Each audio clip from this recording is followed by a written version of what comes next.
সৈয়দুনা ইউসুফ আলাইহিস সালাম কালামুল্লাহ মাজিদে বর্ণিত 25 জন নবীর মধ্য থেকে তিনি অন্যতম একজন নবী। সৈয়দনা ইউসুফ আলাইহিস সালাম হচ্ছেন সৈয়দনা ইয়াকুব আলাইহিস সালামের পুত্র।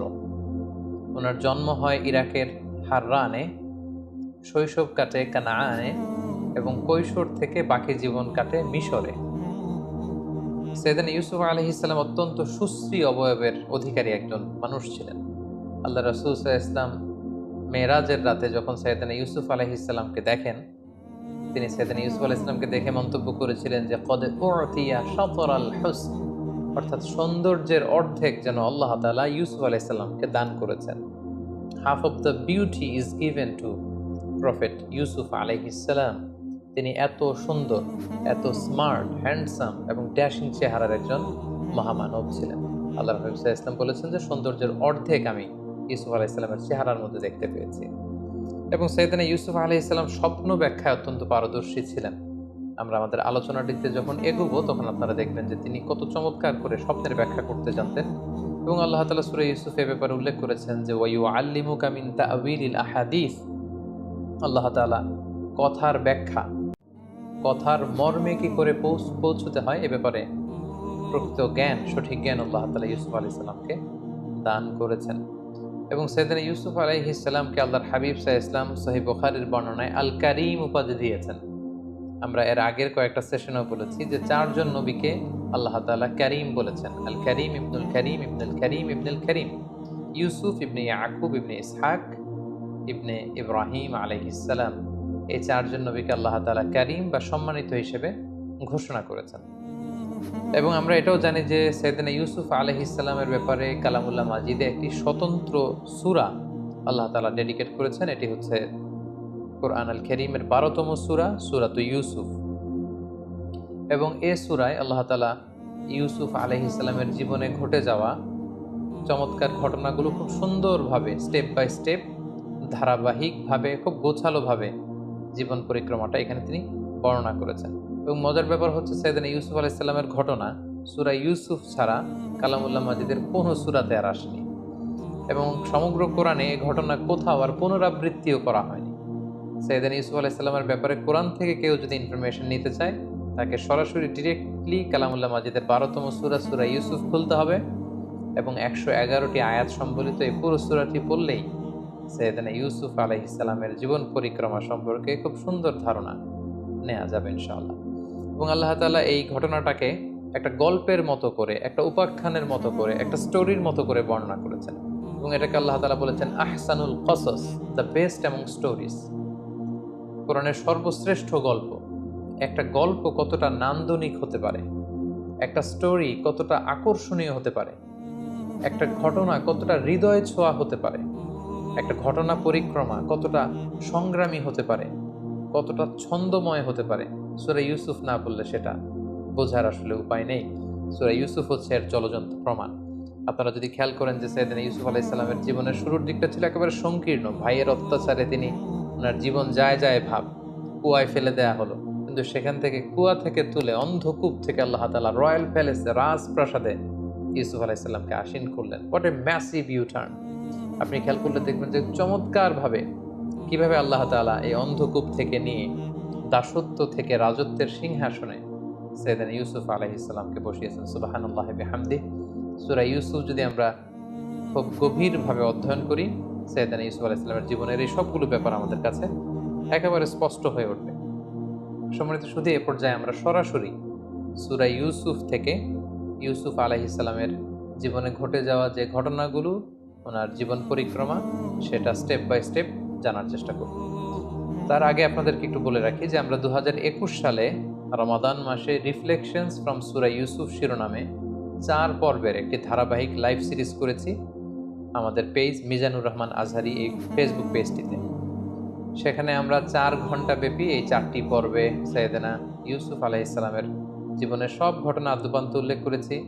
বিশেষ করে সরাসরি একেবারে ধরে ধরে সূরা ইউসুফের 111টি আয়াতের আমরা সেখানে সংক্ষিপ্ত তাফসীর পেশ করেছি। তাই এই পর্বটিতে আমরা সেরকম বিস্তারিত আলোচনায় যেতে পারবো না, যেহেতু সূরা ইউসুফের প্রায় আয়াত সংখ্যা 111টি এবং এখন যে ঘটনা প্রবাহ শুধু ঘটনার পর্বগুলো আমি আপনাদের সাথে শেয়ার করব। এগুলোর প্রত্যেকটির সাথেই কোরআনের আয়াতকে রেফার করা যেতে পারে, এবং এটা যদি আমরা করতে যাই আমাদের এই পর্বটি অনেক বড় হয়ে যাবে। এজন্য আমরা ডিসক্রিপশন বক্সে সেই 4টি পর্বের লিঙ্ক আমরা দিয়ে দিব। আপনারা যারা খুব বিস্তারিত সূরা ইউসুফের তাফসীর শুনতে চান, ইউসুফ আলাইহিস সালামের জীবন সম্পর্কে জানতে চান, আপনারা ডিসক্রিপশন বক্স থেকে সেই 4টি পর্ব দেখে নিতে পারেন। সম্মানিত শুধু আমরা এবার জানবার চেষ্টা করব যে কি ঘটেছিল সাইয়েদনা ইউসুফ আলাইহিস সালামের জীবনে, এবং যেটাকে আল্লাহ তাআলা আহসানুল কসস, দ্য বেস্ট অ্যামং স্টোরিজ, যত ঘটনা হতে পারে, যত গল্প হতে পারে, এর মধ্যে সবচাইতে নান্দনিক, অসাধারণ, আনপ্যারালাল, এক্সট্রাঅর্ডিনারি স্টোরি বলে তিনি উল্লেখ করেছেন। আমরা তো কোরআনে মুসা আলাইহিস সালামের অনেক ঘটনা শুনেছি, আমরা আদম আলাইহিস সালামের ঘটনা শুনেছি, ইব্রাহিম আলাইহিস সালামের ঘটনা শুনেছি। কোন নবীর ঘটনাকে আল্লাহ তাআলা দ্য বেস্ট অ্যামং স্টোরিজ এই উপাধিতে ভূষিত করেন, আহসানুল কসস বলেননি। শুধুমাত্র সূরা ইউসুফকে তিনি, ইউসুফ আলাইহিস সালামের ঘটনাকে তিনি সর্বশ্রেষ্ঠ কাহিনী বা ঘটনা বলে উল্লেখ করেছেন। কি ছিল সেই ঘটনার মধ্যে? আসুন আমরা সরাসরি সূরা ইউসুফ থেকে শুনি। তবে আগেই আমরা বলেছি এখানে কোনো আয়াত আমরা সাধারণত রেফার করব না, শুধু কি ঘটেছিল ধারাবাহিকভাবে স্টেপ বাই স্টেপ আমরা শুনে যাব। ইউসুফ আলাইহিস সালামের সূরা ইউসুফের ঘটনাটি শুরু হয়েছিল এভাবে যে ছোট্ট ইউসুফ শৈশবকালে তিনি একটি স্বপ্ন দেখেন যে 11টি তারা, চাঁদ আর সূর্য তাকে সেজদা করছে। খুব অদ্ভুত একটা স্বপ্ন দিয়ে সূরা ইউসুফের কথাবার্তা শুরু, যে তিনি স্বপ্নে দেখলেন 11টি তারা, চাঁদ, সূর্য তাকে সিজদা করছে। তিনি তার পিতা ইয়াকুব আলাইহিস সালামের কাছে স্বপ্নের কথা বললেন। ইয়াকুব আলাইহিস সালাম তাকে উপদেশ দিলেন যে ইউসুফ, এটা খুব চমৎকার স্বপ্ন, যেহেতু আমি নবী এবং আল্লাহ তাআলা আমাকে প্রমিস করেছেন যে আমার পরে তিনি নবুয়তের এই ধারাবাহিকতা অব্যাহত রাখবেন, সো তুমি নবী হওয়ার সম্ভাবনা আছে। এই সুন্দর স্বপ্ন তুমি কাউকে বলতে যেও না, বিশেষ করে তোমার ভাইদেরকে বলো না, তাহলে তারা ষড়যন্ত্র করতে পারে, তোমার প্রতি জেলাসি করতে পারে। এবং তিনি যে আশঙ্কা করেছিলেন সেটাই ঘটল। ভাইয়েরা ষড়যন্ত্র করলো, জেলাসি করলো, এবং ভাইয়েরা ভাবলো ঘটনা কি, আব্বা শুধু ইউসুফকে এত ভালোবাসে, এত আদর করে কেন? এক কাজ করি, ইউসুফকে যদি দুনিয়া থেকে সরিয়ে দিতে পারি তাহলে আমাদের পথের কাঁটা একেবারে পরিষ্কার। আব্বা তখন আমাদেরকে ভালোবাসতে শুরু করবে। যেই চিন্তা সেই কাজ। তারা প্ল্যান করলো কি করে দুনিয়া থেকে এই ছোট্ট ইউসুফকে সরিয়ে দেওয়া যায়। তারা একদিন ইয়াকুব আলাইহিস সালামকে জোরাজুরি করলো যে বাবা, আপনি ইউসুফকে কেন আমাদের সাথে মাঠে পাঠান না? কারণ ইয়াকুব আলাইহিস সালামের 10 ছেলে, তারা পেশায় রাখাল ছিল, তারা মরুভূমিতে ছাগল, মেষ, দুম্বা এগুলো চড়াতো। তারা একদিন বায়না ধরলো যে বাবা, ইউসুফকে আপনি আমাদের সাথে কেন দেন না? আপনি কি আমাদেরকে ট্রাস্ট করেন না? আপনি ইউসুফকে আমাদের সাথে পাঠান, সে বনে বাদারে দৌড়াবে, সে জঙ্গলে দৌড়াবে, সে মরুভূমিতে লাফালাফি করবে, ছোটাছুটি করবে, ওর খুব ভালো লাগবে। বাবা, আপনি ইউসুফকে আমাদের সাথে পাঠান। ইয়াকুব আলাইহিস সালাম দিতে চাইলেন না। জোরাজুরি করে ইয়াকুব আলাইহিস সালামের 10 ছেলে ইউসুফ আলাইহিস সালামকে নিয়ে তারা রওনা হলেন, এবং তারা যখন মরুভূমিতে ইউসুফ আলাইহিস সালামকে নিয়ে গেলেন, সেখানে অকথ্য অমানবিক নির্যাতন তারা ইউসুফ আলাইহিস সালামকে উপর তারা করে, এবং এক পর্যায়ে তাকে হত্যার জন্য উদ্ধত হয়। 10 ভাইয়ের এক ভাই ছিল অত্যন্ত দয়া পরবশ। সে বললো যে না, ইউসুফকে হত্যা করুন, এক কাজ করো, তাকে কুয়ায় ফেলে দাও। এই কুয়ার পাশ দিয়ে অনেক ক্যারাভ্যান, অনেক কাফেলা যায়, কাফেলার কেউ না কেউ তাকে কুয়া থেকে তুলে নিয়ে যাবে। ইউসুফের এই ঝামেলা থেকেও আমরা মুক্ত হব, বাবার ভালোবাসাও আমরা পাবো। তারা সেটাই করলো, কুয়াতে ইউসুফ আলাইহিস সালামকে নিক্ষেপ করলো। আর সেদিন রাতে এসে কান্নার ভান করে তারা মিথ্যা গল্প বানালো আর বলল যে বাবা, সবাই একসাথে এসে কান্না জুড়ে দিল যে বাবা, আমরা খেলাধুলা করছিলাম, হঠাৎ একটা নেকড়ে বাঘ এসে ইউসুফকে খেয়ে ফেলেছে, ফাকালাহুদ্দীপ। এই দেখেন যে ইউসুফের গায়ের জামা, বেসিক্যালি তারা একটি ছাগল জবাই করে ওই ছাগলের রক্ত ইউসুফের জামার মধ্যে লাগিয়ে একটা মিথ্যা ফেব্রিকেটেড স্টোরি তারা বানিয়েছে। ইয়াকুব আলাইহিস সালাম দেখলেন যে জামার কোথাও ছিঁড়া নেই, একেবারে সুন্দর একটা পরিচ্ছন্ন জামা, শুধু লাল রক্ত মাখানো। তিনি বললেন যে আমার ইউসুফকে খেয়ে ফেললো, কিন্তু ইউসুফের জামায় একটা আঁচড় দিল না, এটা কেমন নেকড়ে বাঘ? তিনি বিশ্বাস করলেন না। বললেন যে এটা তোমরা বানিয়ে বলছো গল্প। তবে তিনি এতটা দৃঢ় মনোবলের মানুষ ছিলেন, তিনি বললেন ফাসবরুন জামিল, তোমরা মিথ্যা কথা বলছো, তবে আমি আল্লাহর উপর ধৈর্য ধারণ করলাম, আমার আল্লাহ আমার ইউসুফকে ভালো রাখবে। এবং ইউসুফ আলাইহিস সালামকে যখন কুয়ায় ফেলে দেওয়া হলো, সেদিনা জিবরাইল আলাইহিস সালাম যে ওনাকে আশ্বস্ত করলেন যে Yusuf, Allah is with you, don't worry about it, কোনো চিন্তা নেই, টেনশন নেই, জাস্ট তুমি ধৈর্য ধারণ করো। ঠিকই তার পরের দিনে কাফেলা যাচ্ছিল, তৃষ্ণার্ত কাফেলা, পানির জন্য বালতি নামিয়ে দিল, কুয়ায়। জিবরাইল আলাইহিস সালাম বললেন বালতিতে উঠে বসো। ইউসুফ আলাইহিস সালাম উঠে বসলেন, বালতি টেনে তোলা হলো। তারা তো ইয়া বুশরা হাযা গোলাম, অবাক হয়ে বলতেছে এত সুন্দর একটা ছোট্ট ছেলে আসলো কোত্থেকে এই কুয়ার মধ্যে। কাফেলার যিনি প্রধান সে বলল যে বেশি কথা বলো না, একে কাফেলাতে লুকিয়ে ফেলো। আমরা মিশরের বাজারে, একটা বাজার আছে যেখানে দাস কেনা বেচা হয়, ওখানে এই ছেলেকে বিক্রি করলে অনেক টাকা পাওয়া যাবে, অনেক সুশ্রী প্রিন্সের মতো চেহারা, তাকে ওখানে বেচে দিব। সাইয়েদনা ইউসুফ আলাইহিস সালামকে নিয়ে যাওয়া হলো, নিয়ে মিশরের দাস কেনাবেচা হয়ে এরকম একটি বাজারে বিক্রি করে দেয়া হলো। এবং কাকতালীয়ভাবে ওনাকে কিনতে আসলো মিশরের তৎকালীন গভর্নর, যাকে কোরআনে বলা হয়েছে আজিজে মেসর। তিনি অনেক টাকা দিয়ে ইউসুফ আলাইহিস সালামকে কিনে নিলেন, কিনে রাজপ্রাসাদে নিয়ে গেলেন। সুবহানাল্লাহ। ভাইয়েরা ফেললো কুয়াতে, আল্লাহ তাআলা ওনাকে রাজপ্রাসাদে একটা এন্ট্রি নেয়ার ব্যবস্থা করে দিলেন। সেখানে তিনি রাজপ্রাসাদে বড় হতে লাগলেন। ওনার শৈশবটা ঠিক এভাবে সূরা ইউসুফে বর্ণিত হয়েছে। এবার যদি আমরা ওনার কৈশোর বা ইয়ুথ টাইম, যৌবনকালের দিকে আমরা যদি মুভ করি, তাহলে দেখব যে তিনি রাজপ্রাসাদে বড় হতে লাগলেন।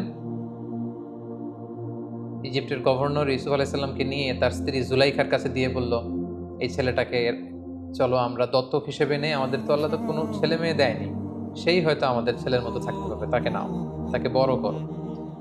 এবং আল্লাহ তাআলার মেহেরবানিতে রয়্যাল প্যালেসে রাজকীয় একটা পরিবেশের মধ্যে দিয়ে ইউসুফ আলাইহিস সালাম বড় হতে লাগলেন। এবং সেখানে তিনি কৈশোর পেরিয়ে যৌবনে পদার্পণ করলেন। আল্লাহ তাআলা ওই রাজপ্রাসাদে ওনাকে নবী হিসেবে অ্যাসাইন করলেন। তারপর ঘটনা একটু ভিন্ন দিকে মোড় নেয়। সাইয়েদনা ইউসুফ আলাইহিস সালাম যখন যৌবনে পদার্পণ করলেন, আমরা বলেছি যে কদ উতিয়া শাতরাল হুসন, half of the beauty is given to হিম।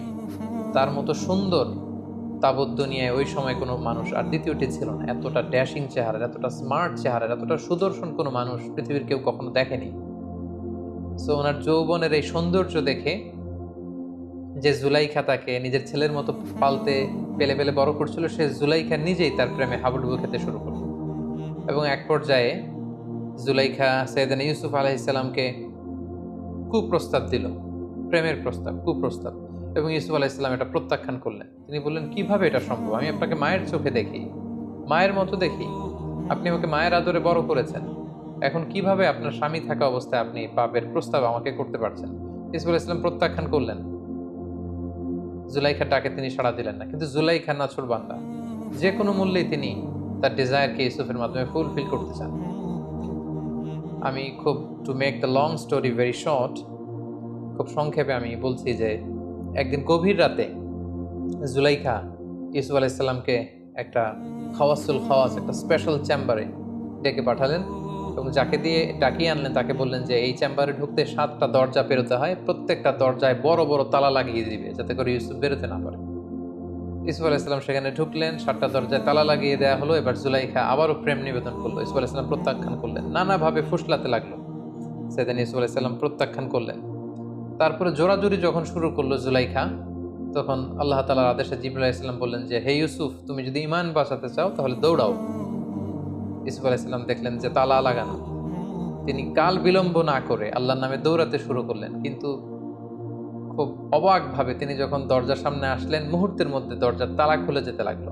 1 2 3 4 5 6 এভাবে 60টি দরজার বড় বড় তালা খুলে গেল। এবং পেছন থেকে জুলাইখাও ইউসুফ আলাইহিস সালামকে ধরবার জন্য দৌড়াতে লাগলো। সাইয়েদনা ইউসুফ আলাইহিস সালাম দৌড়াচ্ছেন বাঁচার জন্য, জুলাইখা দৌড়াচ্ছে ইউসুফ আলাইহিস সালামকে পাওয়ার জন্য। দৌড়াতে দৌড়াতে 7ম দরজার কাছে যখন জুলাইখা চলে আসলো, ইউসুফ চলে আসলো, জুলাইখা ইউসুফ আলাইহিস সালামের জামার পেছনে ধরে টান মারলো। সেই টানের চোটে সাইয়েদনা ইউসুফ আলাইহিস সালামের জামার পেছনের কিছু অংশ ছিঁড়ে গেল। ইন দ্য মিন টাইম 7ম দরজারও তালা খুলে গেল। হঠাৎ তারা দুজন দেখতে পেল যে আজিজে মেসর দাঁড়িয়ে আছেন, অর্থাৎ জুলাইখার স্বামী। কি এক অদ্ভুত বিব্রতকর পরিস্থিতি। আইজি মেসর দেখলেন যে ইউসুফ আলাইহিস সালাম হাঁপাচ্ছেন, জুলাইখা হাঁপাচ্ছে, তার পোশাক আশাকের অবস্থা খুব একটা সুন্দর না। তখন তিনি বললেন, আসলে তোমাদের মাঝে কি ঘটেছে এই মাঝরাতে? আমাকে সত্য কথা কেউ বলো, কেউ না কেউ মুখ খোলো, বলো আমাকে কি ঘটেছে এবং সত্য কথা বলো। তখন জুলাইখা আগ বাড়িয়ে সামনে যে একটা মিথ্যা গল্প সাজালো। সে বলতে আরম্ভ করলো যে নিজের ছেলের মতো করে যাকে বড় করেছে সে আজ গভীর রাতে আমার রুমে হানা দিয়েছে আমার শ্লীলতা হানির জন্য, আমার ইজ্জত নষ্ট করবার জন্য, আমার শ্লীলতা হানির জন্য সে আমার ঘরে জোর করে হানা দিয়েছে, তার বিচার করুন। আইজ মেশর অত্যন্ত ক্ষিপ্ত হলেন। তিনি বললেন, এখানেই বিচার হবে তোমার, তবে তোমার মন্তব্য বা কথাও আমি শুনতে চাই। তোমার কি কিছু বলার আছে ইউসুফ? তোমার কি কোনো সাক্ষী আছে? ইউসুফ আলাইসাল্লাম বললেন, হ্যাঁ আছে। সাইয়েদনা জিব্রাইল বললেন, আপনি বলেন যে আপনার সাক্ষী আছে। কে সাক্ষী? ইউসুফ আলাইসাল্লাম বললেন, এই সাক্ষী আমার পক্ষের কোনো লোক নয়।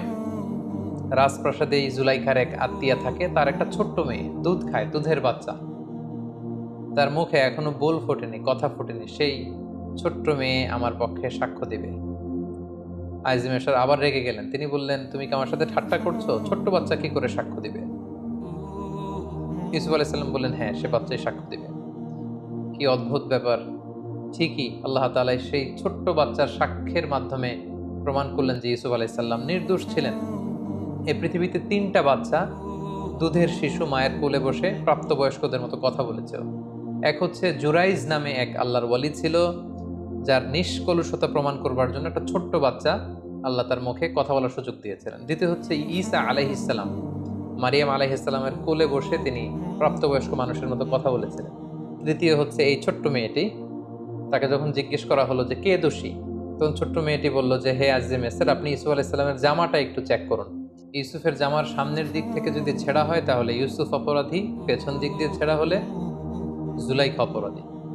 এবং আমরা ইতিমধ্যে শুনেছি যে ইউসুফকে ধরার জন্য জুলাইখা যখন পেছন থেকে টানা হেচড়া করছিল, তখন ইউসুফ আলাইসাল্লামের জামার পেছন দিক দিয়ে ছিঁড়ে গিয়েছিল। আইজিম এসের চেক করে দেখলেন যে ইউসুফের জামার সামনের দিকে তো একেবারে পরিচ্ছন্ন, কোনো ছেঁড়া ফাড়া নেই, কিন্তু ঠিকই ইউসুফ আলাইসাল্লামের জামার পেছন দিক দিয়ে ছেঁড়া। এবং এটা সবার সামনে এটা প্রমাণিত হয়ে গেল যে ইউসুফ আলাইসাল্লাম এখানে নির্দোষ ছিলেন, প্রকৃত দোষী হচ্ছে জুলাইখা। আইজেমেসের ইউসুফ আলাইসাল্লামের কাছে ক্ষমা চাইলেন এবং এই ঘটনা পুরো মিশরের বিভিন্ন ঘরে ঘরে এটা রুমর হিসেবে কানা ঘোষার মতো করে ছড়িয়ে পড়লো। পুরো শহর জুড়ে মিশরের অন্যান্য নারীরা জুলাইখাকে তুচ্ছ তাচ্ছল্য করতে লাগলো যে জুলাইখা কেমন মহিলা, যে ছোট্ট ছেলেকে নিজের ছেলের মতো করে বড় করলো, তাকে তার প্রতি প্রেম নিবেদন সে কি করে করলো, এটা কি করে সম্ভব? জুলাইখা তখন মনে মনে প্ল্যান করলো যে কি জন্য আমি ইউসুফের প্রেমে পাগল হয়েছি এটা তোমাদেরকে আমি দেখিয়ে ছাড়বো। মিশরের নারীদেরকে তিনি দাওয়াত করে রয়্যাল প্যালেসে নিয়ে আসলেন। প্রত্যেকের হাতে একটি করে ছুরি আর একটি মাল্টা ফল দিলেন, আর ইউসুফ আলাইসাল্লামকে বললেন, ইউসুফ এদের সামনে দিয়ে হেঁটে যাও। সেদিন ইউসুফ আলাইসাল্লাম যখন হেঁটে যাচ্ছিলেন তখন তিনি সবাইকে বললেন, আপনারা ফল কাটতে শুরু করুন। মিশরের মেয়েরা ইউসুফ আলাইসাল্লামের দিকে তাকিয়ে রইল আর ছুরি দিয়ে ফল কাটতে শুরু করলো। ইউসুফ আলাইসাল্লামকে আল্লাহ তার চেহারার মধ্যে এতটা চমৎকারিত দিয়েছিলেন, নূরের এমন ঝলকানি আর দ্যুতি দিয়েছিলেন, এই দৃশ্য দেখে মেয়েরা, তারা যে মালটা ফল কাটছিল, তারা ওইদিকে খেয়াল না করে তাকিয়ে কাটতে কাটতে ফল কাটা শেষে তারা আর থামলো না, তারা আঙ্গুল কাটা শুরু করে। অনেকক্ষণ পরে তারা স্তম্ভিত ফিরে পেল, তারা অবাক হয়ে গেল। এবং জুলাইখা বলল, এবার বুঝতে পেরেছো কেন আমি ইউসুফের প্রেমে এরকম দেওয়ানা হয়েছে, পাগল পাড়া হয়েছে। এই ঘটনার পরে জুলাইখা তারপরেও থামেনি। কি করে ইউসুফকে বাগানো যায়, নিজের কাছে আনা যায়, এটার চেষ্টা করেই যাচ্ছিল, কিন্তু সাইয়েদনা ইউসুফ আলাইসাল্লাম বারবার তিনি প্রত্যাখ্যান করলেন। অবশেষে জুলাইখা ইউসুফ আলাইসাল্লামকে থ্রেট দিলেন যে তুমি যদি আমার কথায় রাজি না হও তোমাকে জেলে পাঠাবো। ইউসুফ আলাইসাল্লাম বললেন, জেলই আমার জন্য ভালো, আপনি আমাকে জেলে পাঠান, তারপর আমি আমার ইমানকে বিক্রি করতে পারবো না। সাইয়েদনা ইউসুফ আলাইসাল্লামকে অতবার জেলে পাঠানো হলো। রাজপ্রাসাদ থেকে এবার আরেকটা ইউটার্ন নিয়ে আল্লাহ তাআলা একটা বিশেষ গ্রুমিং সেশন পালন করবার জন্য, একটা ট্রেনিং সেশন পিরিয়ডকে পার করবার জন্য আল্লাহ তাআলা আল্লাহর প্রিয় নবী ইউসুফ আলাইসাল্লামকে এবার মিশরের জেলখানায় পাঠালেন। তিনি যখন জেলে ঢুকলেন, ওনার সাথে আরো 2জন প্রিজনার কয়েদি ঢুকলো। তারা সেখানে রাতে স্বপ্ন দেখলো। একজন স্বপ্ন দেখলো যে তিনি আঙ্গুর নিংড়িয়ে রস বানিয়ে মদ রাজাকে খাওয়াচ্ছেন, আঙ্গুর নিংড়িয়ে মদ বানাচ্ছেন। আরেকজন স্বপ্ন দেখলো যে মাথার মধ্যে করে তিনি রুটির বোঝা নিয়ে যাচ্ছেন আর পাখি এসে ঠুকরে ঠুকরে রুটি খাচ্ছেন। এবং সকালবেলা তারা 2জন সবার কাছে বললো যে আমরা ভয়ঙ্কর স্বপ্ন দেখেছি। কি স্বপ্ন? এরকম এরকম স্বপ্ন। ইউসুফ আলাইসাল্লাম বললেন যে আমি তোমাদের স্বপ্নের ব্যাখ্যা করে দিতে পারবো, তোমরা কি বিশ্বাস করবে? তারা বললেন হ্যাঁ, বিশ্বাস করবো। সেদিন ইউসুফ আলাইসাল্লাম বললেন, যে স্বপ্নে দেখেছো যে আঙ্গুর চিপে রস বের করছো, সে কিছুদিনের মধ্যে বেকসুর খালাস হয়ে যাবে, সে জেলখানা থেকে মুক্তি পাবে এবং রাজার পানশালায় দায়িত্ব পাবে, সে রাজাকে মদ খাওয়ানোর দায়িত্ব পালন করবে। আর যে স্বপ্নে দেখেছে যে মাথার উপর থেকে মাথায় করে রুটির বোঝা নিয়ে এসে যাচ্ছে আর উপর থেকে পাখি এসে ঠুকরে ঠুকরে সে রুটি খাচ্ছে, কিছুদিনের মধ্যেই তার মৃত্যুর ফায়সালা হবে, তাকে শুলে চড়িয়ে রাষ্ট্রীয়ভাবে মৃত্যুদণ্ডের আদেশ দেয়া হবে এবং এই মৃত্যুদণ্ড কার্যকর করা হবে। কিছুদিন পরে সেটাই ঘটল। যে স্বপ্নে দেখেছিল যে আঙ্গুর থেকে রস বের করছে, তাকে জেলখানা থেকে মুক্তি দেয়া হলো এবং রাজার পানশালায় দায়িত্ব পেল, সে রাজাকে মদ খাওয়াতে শুরু করলো। আর যে স্বপ্নে দেখেছিল মাথার রুটির ঝুড়ি থেকে পাখি এসে ঠুকরে ঠুকরে খাচ্ছে, তার মৃত্যুদণ্ডের আদেশ আসলো এবং তাকে শুলে চড়িয়ে মৃত্যুদণ্ড দেয়া হলো। ইউসুফ আলাইহিসসালামের স্বপ্নের ব্যাখ্যার এই পুঙ্খানুপুঙ্খতা দেখে জেলখানার সবাই ইউসুফ আলাইহিসসালামের বড্ড ভক্ত হয়ে গেলেন। সবাই এখন ইউসুফ আলাইহিসসালাম ছাড়া কিছুই বোঝেন না। সবাই বুঝতে আরম্ভ করলো যে এই মানুষটা সাধারণ কোনো মানুষ নয়, এটা মহামানব। সাইয়েদনা ইউসুফ আলাইহিসসালাম দেখলেন এই তো সুযোগ, এই সুযোগেই তাওহীদের বাণী জেলখানার প্রতিটি কয়েদির হৃদয়ের ভেতরে আমাকে ঢুকিয়ে দিতে হবে। সাইয়েদনা ইউসুফ আলাইহিসসালাম জেলখানার অন্ধ প্রকোষ্ঠে বসে বসে দাওয়াতি কাজ করতে লাগলেন। জেলখানার লোকদেরকে তিনি তাওহীদের শিক্ষা দিলেন, রিসালাতের শিক্ষা দিলেন, আখিরাতের শিক্ষা দিলেন, সততার শিক্ষা দিলেন, ঈমানের শিক্ষা দিলেন। জেলখানার প্রতিটা মানুষকে তিনি আলোকিত মানুষে রূপান্তরিত করে ফেললেন। কিছুদিন পর স্বয়ং মিশরের রাজা একটি অদ্ভুত স্বপ্ন দেখলেন। স্বপ্নটি ছিল এমন, তিনি 7টি মোটা গরু দেখলেন আর 7টি চিকন গরু দেখলেন এবং দেখলেন 7টি চিকন জীর্ণশীর্ণ গরু 7টি মোটা গরুকে গিলে খেয়ে ফেলছে। আবার তিনি 7টি সতেজ গমের শীষ দেখলেন, আবার 7টি নিস্তেজ গমের শীষ দেখলেন। ঘুম থেকে উঠে তিনি কাঁপতে লাগলেন। তিনি এই স্বপ্নের মানি বুঝতে পারলেন না। মিশরের সবচেয়ে বড় স্বপ্নের ব্যাখ্যাকারীদেরকে তিনি একসাথে এনে একটা প্যানেল করলেন, বললেন আমার স্বপ্নের ব্যাখ্যা করে দাও। কিন্তু দিনের পর দিন, সপ্তাহের পর সপ্তাহ, মাসের পর মাস সময় ব্যয় করেও গণকরা বা স্বপ্নের ব্যাখ্যাকারীরা এই স্বপ্নের কোনো সুরাহা করতে পারলেন না। রাজা অত্যন্ত বিচলিত হলেন, চিন্তিত হলেন।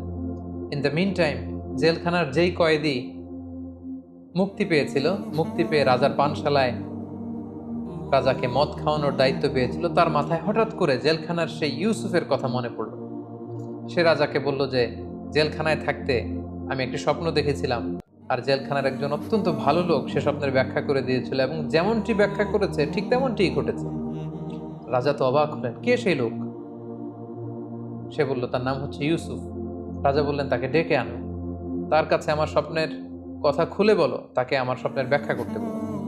রাজার পাইক পেয়াদা সৈন্য সামন্ত যখন জেলখানায় ছুটলো এবং যে বলল ইউসুফ নামে যে ব্যক্তি আছে তাকে আমরা বেকসুর খালাস করে এখান থেকে মুক্তি দিয়ে নিয়ে যেতে চাই। ইউসুফ আলাইহিস সালাম বললেন না, আমাকে মুক্ত করতে চাইলেই আমি মুক্ত হব না। আমাকে যেই অপবাদ দিয়ে অন্যায়ভাবে জুলুম করে আমাকে যে জেলখানায় ঢোকানো হয়েছিল তার বিচার আগে হতে হবে। সেটা যখন প্রমাণিত হবে সবার কাছে যে আমি নির্দোষ, জুলুম করে আমাকে জেলখানায় পাঠানো হয়েছে, এটা প্রমাণিত হলে আমি বেরোবো। রাজা তো এসব কিছুরই জানেন না। রাজা তখন জিজ্ঞেস করলেন কি হয়েছে। তখন জুলাইখা, আজিজে মিসর, মিশরের সেই নারীদের সব ঘটনা ওনাকে যখন বলা হলো, তিনি সবাইকে ডেকে বিচার করলেন। জুলাইখা সব অপরাধের দায়ভার নিজের কাঁধে বহন করে নিল এবং সে বলল যে আল আন হাসাস আল হক, আজকে সত্য প্রকাশিত হয়েছে। সবার সামনে জুলাইখা অবশেষে স্বীকার করে নিল যে আসলে আমি প্রকৃতপক্ষে দোষী। ইউসুফ আলাইহিস সালাম হচ্ছেন নির্দোষ, নিষ্কলুষ একজন মানুষ। তার পুরো চরিত্রে এক ফোঁটা কালিমা লেপন করার মতো কোনো ক্ষমতা কারো নেই। সবার কাছে যখন সাইয়েদনা ইউসুফ আলাইহিস সালামের নির্দোষ হিসেবে তিনি প্রমাণিত হলেন, তখন তিনি জেলখানা থেকে বের হলেন।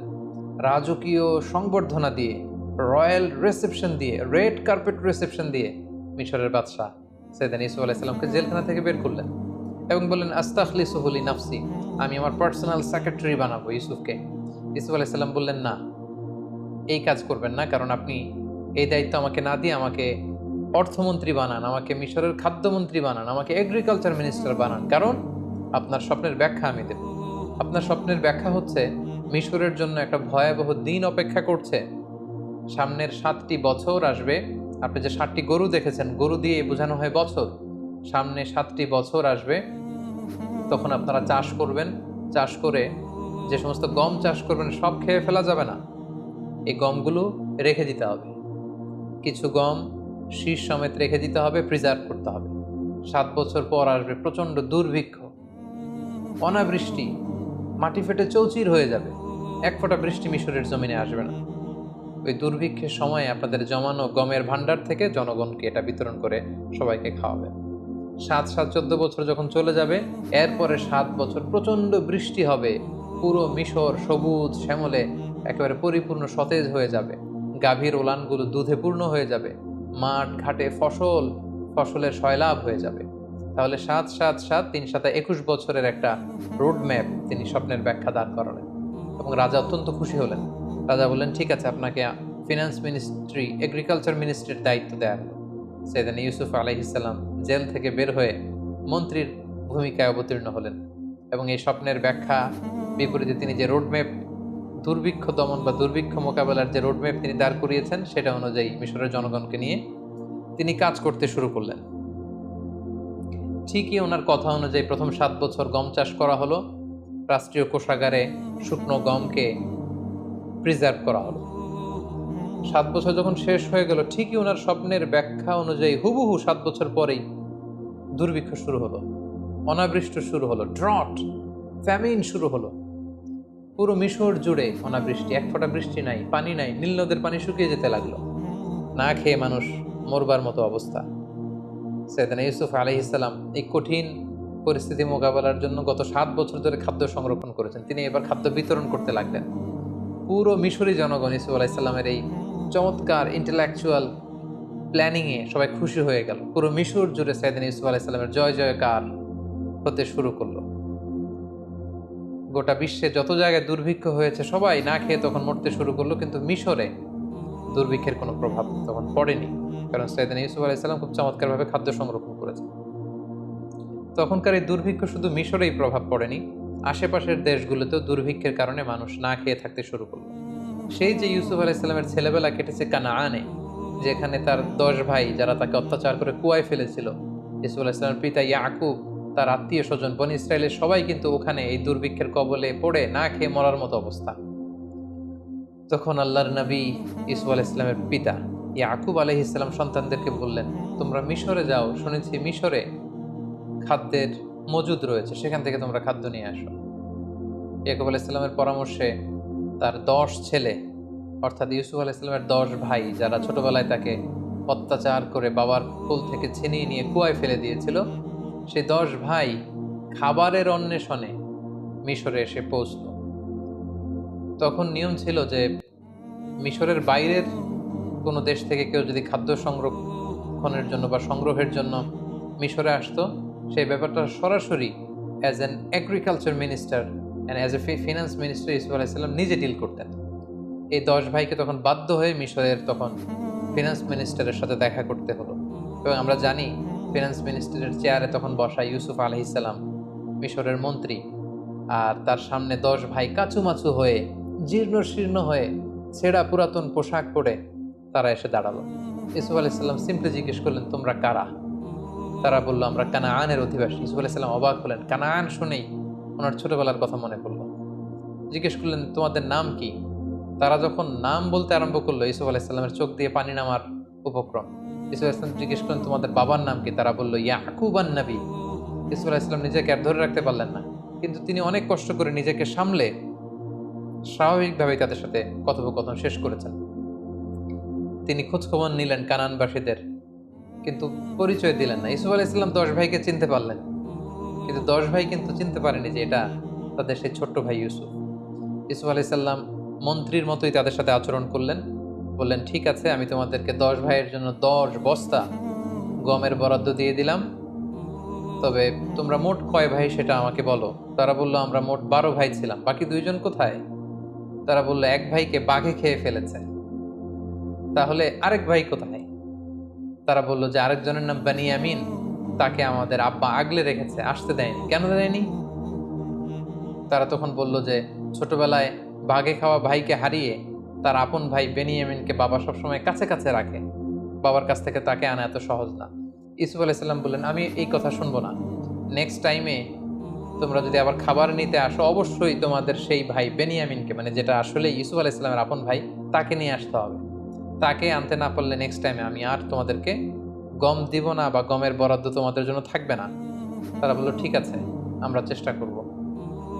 ইউসুফ আলাইহিস সালাম তার স্টাফদেরকে বললেন যে তাদেরকে 10 জনকে 10 বস্তা গম দাও, আর গমের দাম তারা যেটা দিয়েছে এটা লুকিয়ে 10 জনের গমের বস্তার ভিতরে আবার ঢুকিয়ে দাও, যাতে তারা বুঝতে পারে যে আমি অত্যন্ত দয়ালু। তারা যখন গম নিয়ে কানাআনে ফিরল, বাড়িতে ঢুকে যখন গমের বস্তা খুললো তারা তো অবাক যে হাদিহি বিদআতুনা রুদ্দাত ইলাইনা। তারা ইয়াকুব আলাইহিস সালামকে বললেন যে বাবা দেখেন কত ভালো মানুষ মিশরের অর্থমন্ত্রী, তিনি আমাদের টাকাটাও রাখেননি, টাকাটাও আমাদের ব্যাগের ভিতরে দিয়ে দিয়েছেন। তবে বাবা নেক্সট টাইমে যদি আমাদের গম আনতে হয়, তিনি বলেছেন যে আসলে আমাদের আরেক ভাই আছে কিনা তিনি বিশ্বাস করেন না যতক্ষণ না আমরা বেনিয়ামিনকে তার সামনে হাজির না করাবো। ইয়াকুব আলাইহিস সালাম বললেন ছোটবেলায় যেভাবে আমি বিশ্বাস করে ইউসুফকে তোমাদের হাতে দিয়ে ইউসুফকে হারিয়েছি, তোমরা কি চাচ্ছ আবারও আমি বেনিয়ামিনকে দিয়ে বেনিয়ামিনকে এভাবে হারাতে? কখনোই না। কিন্তু ছেলেরা জোরাজুরি করতে লাগলো। ইয়াকুব আলাইহিস সালামও আর বেনিয়ামিনকেও তিনি ধরে রাখতে পারলেন না। 1 বছর পরে তাদের এই গমগুলো যখন শেষ হয়ে গেল, তারা বেনিয়ামিনকে নিয়ে মিশরে রওনা হলেন। ইউসুফ আলাইহিস সালামের সাথে সাক্ষাৎ করলেন। ইউসুফ আলাইহিস সালাম বললেন তাহলে এটাই তোমাদের ভাই বেনিয়ামিন? তারা বলল হ্যাঁ। তিনি বললেন ঠিক আছে, তাহলে তো তোমরা সত্যবাদী, তোমাদেরকে আবারও অনেকগুলো বস্তা করে আমি গম দিয়ে পাঠিয়ে দেব। তিনি গমের বস্তা দিয়ে দিলেন। এবার তিনি বুদ্ধি করে একটা ট্রিক করে বেনিয়ামিনকে যাতে নিজের কাছে রেখে দিতে পারেন, তিনি একটি কাজ করলেন। উনি একটি স্বর্ণের পানপাত্র ব্যবহার করতেন, যেটা দিয়ে তিনি পানি খেতেন, বা মিশরের রাজা পানি খেত। তিনি বুদ্ধি করে এই পানপাত্রটা বেনিয়ামিনের গমের বস্তার ভিতরে ঢুকিয়ে দিলেন, এবং তারা যখন ফিরে চলে যেতে লাগলো গমের বস্তা নিয়ে, তিনি সৈন্যদেরকে পাঠালেন, মিশরীয় সৈন্য। তারা সবাইকে ডাক দিল, আইয়াতুহাল আইর ইন্নাকুম লাসারিকুন, মানে ওহে কাফেলার লোকেরা দাঁড়াও, তোমরা চোর। ইউসুফ আলাইহিস সালামের 11 ভাই দাঁড়ালেন, বেনিয়ামিন সহ। তারা বললেন কি বলছো? আমরা এখানে এসেছি গম নেবার জন্য, আমরা তো চুরি করতে আসিনি। তোমরা কি হারিয়েছো বলো? তারা বললো আমাদের রাজার পানপাত্র হারিয়েছি। তারা বললো আমরা তোমাদের পানপাত্র নিয়ে কি করব? আমরা দুর্ভিক্ষে মরে যাবার উপক্রম। সৈন্যবাহিনীর লোকেরা বলল যদি তোমাদের কারোর গমের বস্তার ভেতরে আমাদের রাজার পানি খাওয়ার পাত্র পাওয়া যায় তখন কি শাস্তি হবে বলো? তারা বলল যার গমের বস্তার ভেতরে সেই পানপাত্র পাবে তাকে তোমরা রেখে দিও, কারণ আমাদের এলাকায় চোরদেরকে আমরা এই শাস্তি দেই। কেউ যদি কারো জিনিস চুরি করে তাহলে যার জিনিস চুরি করা হলো সেই চোর তার দাস হয়ে যায়। তো আমাদের কারো গমের বস্তার ভেতরে যদি সেটা পাওয়া যায় সে তোমাদের দাস, তাকে রেখে দিও। এবার সৈনিকদের মধ্যে থেকে একজন প্রত্যেকের গমের বস্তার থেকে গম বের করে খুঁজতে লাগলো, সার্চ করতে লাগলো। সার্চ করতে করতে কারো গমের বস্তার ভেতরে যখন পায় না, সর্বশেষে যখন বানিয়ামিনের বস্তা চেক করা হলো, দেখা হলো যে এখানে বানিয়ামিনের গমের বস্তার ভেতরে সেই পানপাত্র পাওয়া গেল। বাকি 10 ভাই তো লাজবাব, তারা তো অবাক। তারা বললো হে বেনিয়ামিন, তুমি কি করলে এটা? তুমি এখানে এসে চুরি করবে আমরা কল্পনাও করতে পারিনি।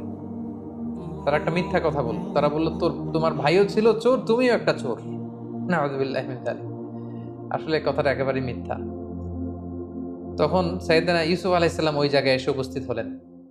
তিনি বললেন যে তোমরা বলেছো চোরকে আমরা সাথে করে নিয়ে যাব, বেনিয়ামিনের বস্তায় যেহেতু পাওয়া গিয়েছে তাকে আমি নিয়ে গেলাম। তারা বলল হে মিশরের অর্থমন্ত্রী, হে মেহেরবান, আপনি তো অত্যন্ত দয়ালু।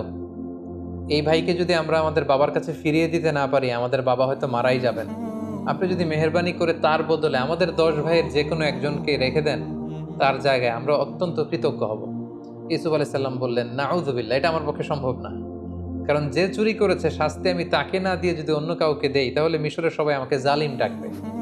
আমি একজন ন্যায়পরায়ণ বাদশাহ, এখানে আমার সুনাম রয়েছে, এটা আমি পারবো না। তিনি ট্রিক করে তার আপন ভাই বেনিয়ামিনকে নিজের কাছে রেখে দিলেন। সুবহানাল্লাহি বিহামদি। অনেক বছর পর ভাইয়ের সাথে তিনি মোলাকাত করলেন, কোলাকুলি করলেন, এবং তিনি যখন বেনিয়ামিনকে নিজের পরিচয় দিলেন, বেনিয়ামিনও নিজের চক্ষুকে বিশ্বাস করতে পারল না যে মিশরের অর্থমন্ত্রী আমার সে হারিয়ে যাওয়া বাঘে খাওয়া ভাই ইউসুফ।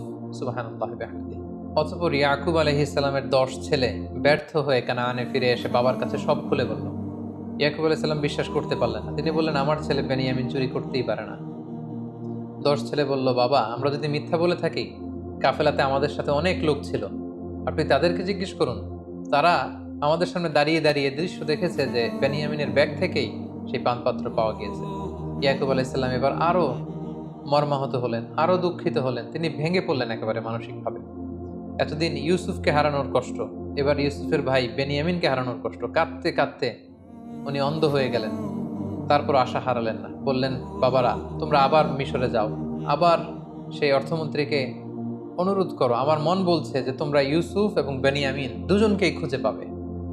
10 ভাই এবার আবার অর্থমন্ত্রীর কাছে যে ইয়াকুব আলাইহিস সালামের পক্ষ থেকে একটা চিঠি দিল যে হে অর্থমন্ত্রী, আপনি পড়ে দেখুন আমার বাবা কি লিখেছে, আমাদের বাবা।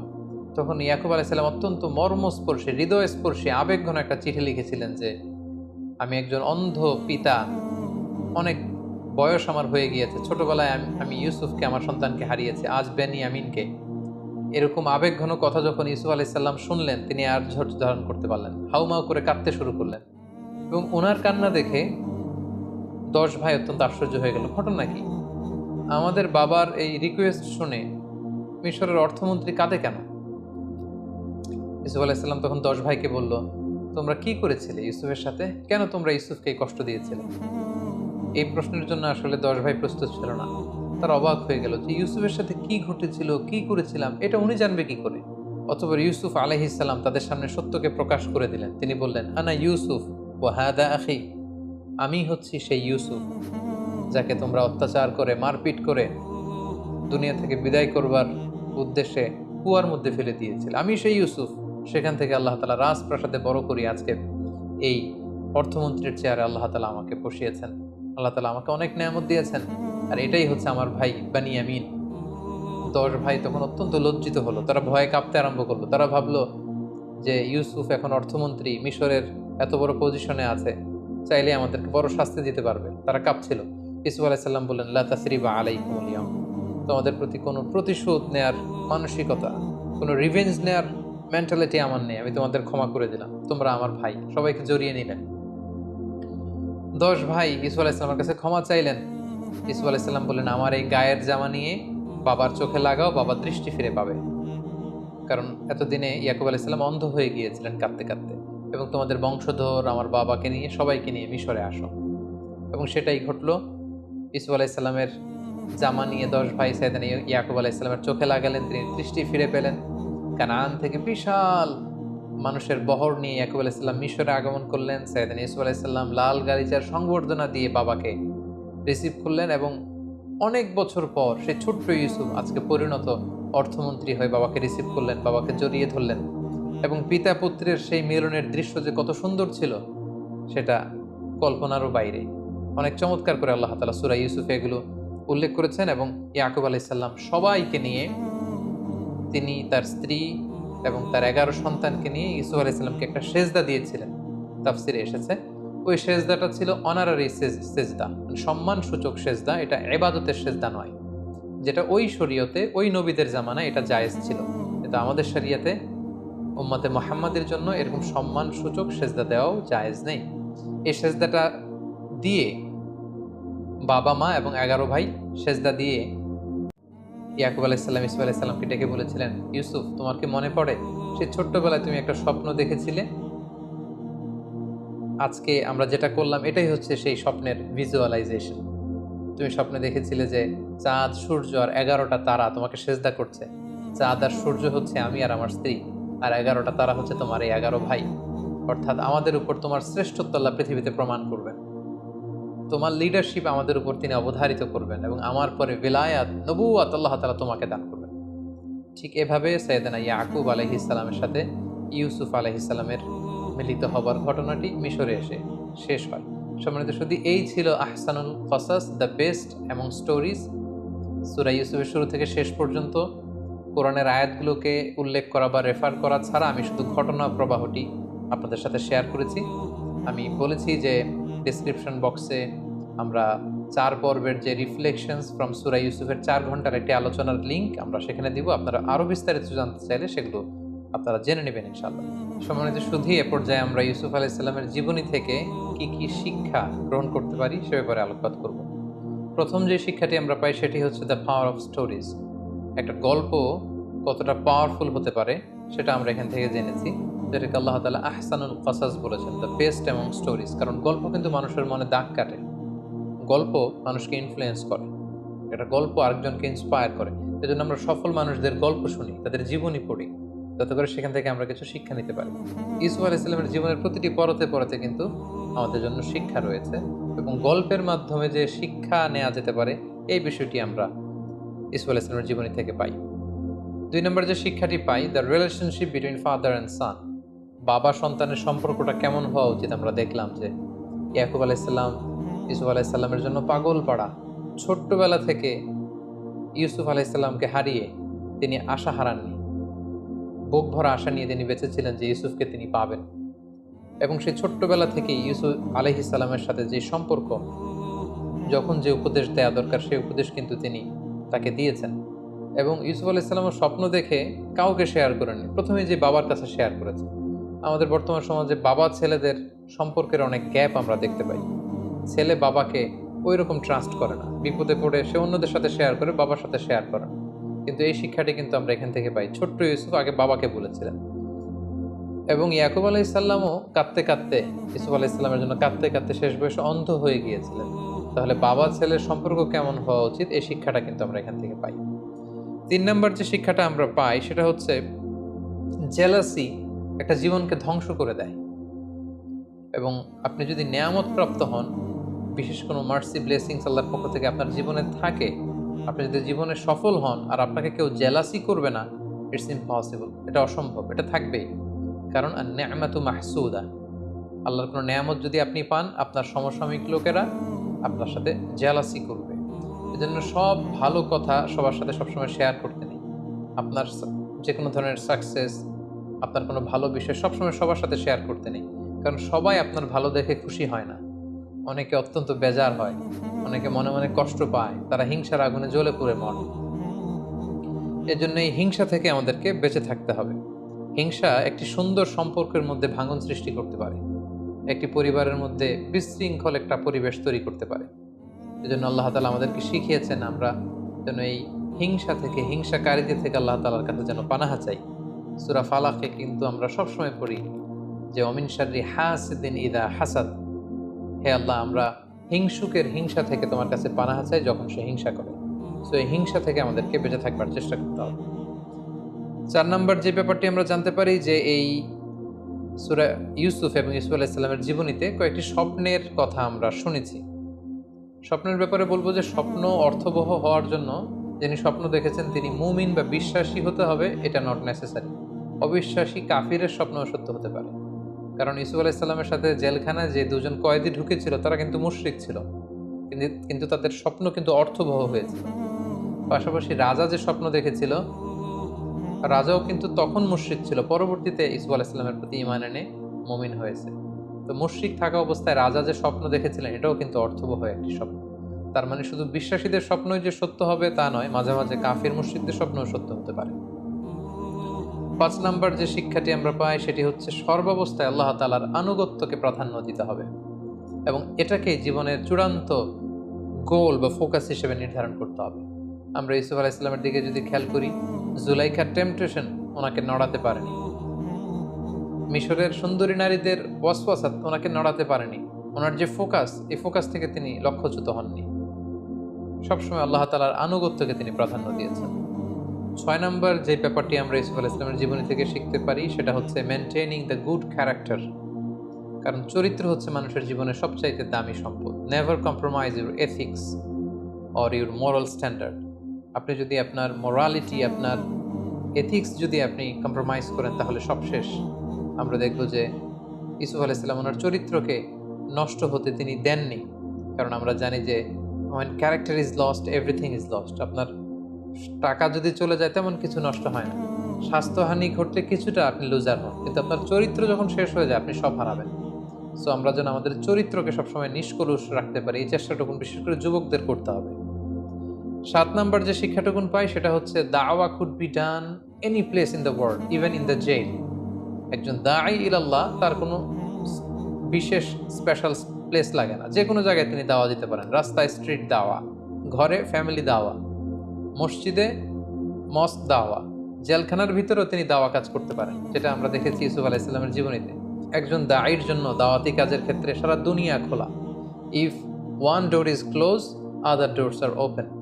একটা দরজা যদি বন্ধ হয়ে যায় আরো অনেক দরজা খোলা রয়েছে। আব্দুল্লাহি ওয়াসিআ, আরো অনেক সুযোগ রয়েছে, আরো অনেক প্ল্যাটফর্ম রয়েছে কোরআনের কথাকে ছড়িয়ে দেওয়া। সো দাওয়া কাজ সব জায়গায় চলতে পারে।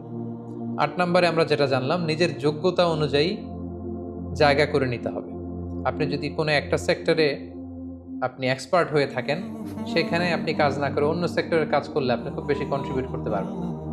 যেটা আমরা ইউসুফ আলাইহিস সালামের এই ঘটনা থেকে দেখি যে রাজা যখন তাকে বের করে এনে পার্সোনাল সেক্রেটারি বানাতে চাইল, তিনি বললেন না, it's not my place, secretary হয়ে আমি তেমন কিছু করতে পারবো না, আপনি আমাকে এই যে আলনি আলা খাজা ইনিল আর্থ, আপনি জমি জমা দেখাশোনা, এগ্রিকালচার মিনিস্ট্রির দায়িত্ব আমাকে দেন, ফিনান্স মিনিস্ট্রির দায়িত্ব আমাকে দেন, তাহলে আসন্ন যে দুর্ভিক্ষ সেটাকে আমি কন্ট্রোল করতে পারবো।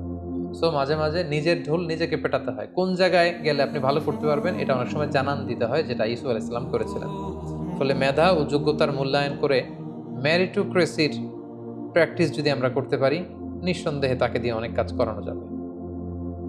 9 নম্বর যে শিক্ষাটা আমরা পাই সেটা হচ্ছে রিসোর্স ম্যানেজমেন্ট এবং মাস্টার প্ল্যানিং। আমরা দেখেছি যে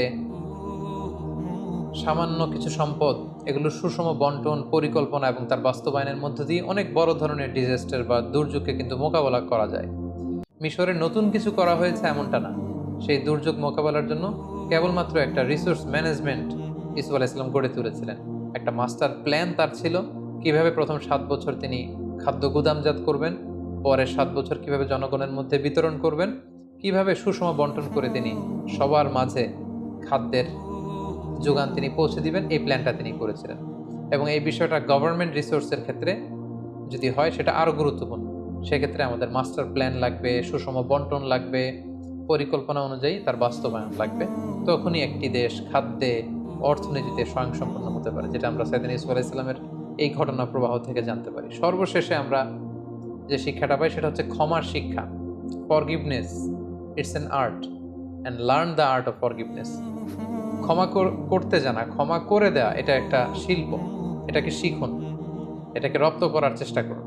সবাই ক্ষমা করতে জানে না, যাদের হৃদয় বিশাল তারা ক্ষমা করতে জানে। যে ভাইয়েরা তাকে কুয়ায় ফেলে দিল, হত্যার ষড়যন্ত্র করলো, সে ভাইদেরকে তিনি যখন কাছে পেলেন তিনি কি বললেন? তিনি কি রাগ ভেতরে পেলে পুষে বড় করে রেখেছিলেন? না, তিনি বলেছিলেন লা তাসরিবা আলাইকুমুল ইয়াউম ইয়াগফিরুল্লাহু লাকুম ওয়া হুয়া আরহামুর রাহিমিন। আজকে কোনো প্রতিশোধ আমি নিব না, আল্লাহ তাআলা তোমাদেরকে ক্ষমা করুক, আমি তোমাদেরকে ক্ষমা করে দিয়েছি। সো ক্ষমা করতে জানা, এই মেন্টালিটি যেন আমরা গ্রো করি নিজেদের মধ্যে। যারা ক্ষমা করে মানুষকে, তারা সবসময় ভালো থাকে, সুস্থ থাকে, মনোদৈহিক একটা প্রশান্তি লাভ করে। আর যারা অন্যের বিরুদ্ধে ক্ষোভ, রাগ পেলে বসে ভেতরে বড় করে, ইট বার্নস ইউর সেলফ ইনসাইড, এটা ভেতরে ভেতরে আপনাকে জ্বালিয়ে দিবে। রাগ, ক্ষোভ, এটা এমন একটা ব্যাপার যেটা আপনি লালন করবেন অন্যের ব্যাপারে, কিন্তু জ্বলে পুড়ে মরবেন আপনি। সো আমরা যেন অন্যকে ক্ষমা করতে শিখি, আমরা যেন আমাদের হৃদয়টাকে অনেক ব্রড করতে শিখি। আল্লাহ তাআলা আমাদের সবাইকে কথাগুলো বুঝার এবং নবীদের দেখানো পথে এবং মতে নিজেদের জীবনকে পরিচালিত করার তৌফিক দান করুক। হাযা মা ইনদি ওয়াল ইলমু ইনদাল্লাহ, আলাইহি তাওয়াক্কালতু ওয়া ইলাইহি উনীব। ওয়াসসালামু আলাইকুম ওয়া রাহমাতুল্লাহি ওয়া বারাকাতুহু।